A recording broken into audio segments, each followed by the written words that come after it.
সম্মানিত সুধীমণ্ডলী, আমি ডক্টর তন্ময় সাহা। আমি একজন মেডিসিন এবং গ্যাস্ট্রো লিভার স্পেশালিস্ট।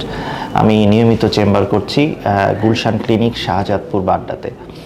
তো আমরা এর আগে ইতিপূর্বে আপনাদের সাথে আলোচনা করেছিলাম যে পেপটিক আলসার ডিজিজ, এই রোগটি আমরা কিভাবে নির্ণয় করি এবং এই রোগটি প্রতিকার সম্বন্ধে। তো আজকে আমরা আলোচনা করব যে কাদেরকে আমরা পেপটিক আলসার ডিজিজ চিন্তা করলে আমরা এন্ডোস্কোপি পরীক্ষাটিতে যাব। ধরে নেওয়া হয় যে কারো যদি পেটের উপরিভাগে ব্যথা হয়, তার যদি বমি বমি ভাব হয়, তার যদি পেটের উপরিভাগে অস্বস্তি হয়, বুক জ্বালাপোড়া করে, এরকম রোগীরাই সাধারণত চিন্তা করা হয়ে থাকে যে তাদের পেপটিক আলসার ডিজিজ হতে পারে। তো সেই ক্ষেত্রে কখন একজন রোগীকে এন্ডোস্কোপি পরীক্ষা করতে হয়, সেই বিষয়টি প্রত্যেকটি মানুষেরই সচেতন হওয়া প্রয়োজন। আমরা ধারণা করা হয় যদি কারো বয়স 55 বছরের উপরে হয়, তার যদি বমির সাথে রক্তপাত হয়, তার যদি ওজন আস্তে আস্তে কমে যেতে থাকে, তার শরীরে যদি রক্তশূন্যতা হয় এবং উনি যদি পেটের মধ্যে কোনো চাকা অনুভব করেন এবং ওনার পরিবারে যদি কারো পেপটিক ক্যান্সার অর্থাৎ স্টমাক ক্যান্সারের ইতিহাস থাকে, এই 6টি কারণ যদি কারো থাকে, এগুলাকে আমরা আমাদের মেডিকেল সায়েন্সের ভাষায় বলি বিপজ্জনক চিহ্ন। অর্থাৎ কোনো মানুষের যদি এই তার পেটে ব্যথার সাথে, তার পেটের অস্বস্তির সাথে এই 6টি বিপজ্জনক চিহ্ন থাকে, তখন আমরা ধরে নিই যে এই মানুষটির অবশ্যই একটি এন্ডোস্কোপি অফ আপার জিআইটি অর্থাৎ পেটের উপরিভাগের এন্ডোস্কোপি পরীক্ষার মাধ্যমে রোগটি নির্ণয় করা অতীব জরুরি।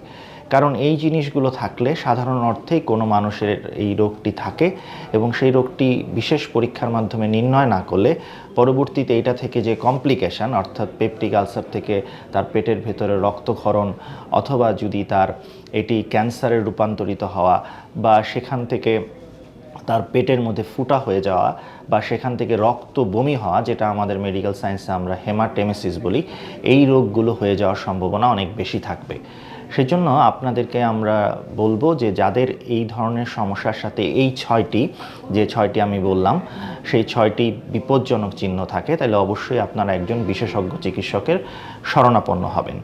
আরেকটি কথা বলে থাকি যে এটি ছাড়াও কিন্তু এটিকে বলা হয় সবচেয়ে গোল্ড স্ট্যান্ডার্ড বা ইনভেসিভ টেস্ট, যে টেস্টটির মাধ্যমে পেপটিক আলসার সম্পূর্ণরূপে বায়োপসির মাধ্যমে নির্ণয় করা যায়। এছাড়াও আমরা কিছু কিছু পরীক্ষা আছে যেগুলোকে আমরা বলি নন ইনভেসিভ, মানে আমরা এন্ডোস্কোপি পরীক্ষায় যেমন শরীরে একটি বিশেষ নল প্রবেশ করিয়ে দিয়ে পরীক্ষা করা হয়, এছাড়াও আমরা বলি যে ব্লাডের মাধ্যমে কিছু কিছু টেস্ট করা যায়। যেমন হচ্ছে যে একটা পরীক্ষা হচ্ছে যে হাইড্রোজেন ব্রেথ টেস্ট, তারপরে হচ্ছে ইউরিয়া ব্রেথ টেস্ট, অথবা আমরা বলি যে ফিকাল অ্যান্টিজেন টেস্ট। এই টেস্টগুলো সব জায়গায় অ্যাভেলেবল না।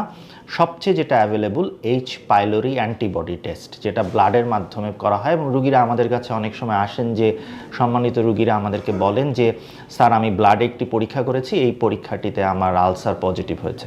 তো আমি আপনাদের ভুলটি ধরিয়ে দিতে চাই যে এই ব্লাড টেস্টটি 90 থেকে 95% মানুষেরই পজিটিভ হতে পারে এবং এটি পজিটিভ হলেই পেপটিক আলসার ধরে নেওয়া হয় না। তাকে অবশ্যই ওই বিপজ্জনক চিহ্নগুলো দেখতে হবে এবং এন্ডোস্কোপি পরীক্ষার মাধ্যমে কনফার্ম হতে হবে তার আলসার আছে কি নাই। তাছাড়া আসলে শুধুমাত্র ব্লাড টেস্টের মাধ্যমে কোনোভাবেই আলসার নির্ণয় করা সম্ভব নয়। আরেকটি ব্যাপার হচ্ছে যে যখন আমরা এই রোগগুলোকে নির্ণয় করি তখন আমরা তাদেরকে ট্রিপল থেরাপি বা বিশেষ ধরনের ওষুধ দেই, যেটা দিয়ে রুগীকে আবার ফলো আপ করতে হয় যে রুগীর রোগটি সারল কিনা।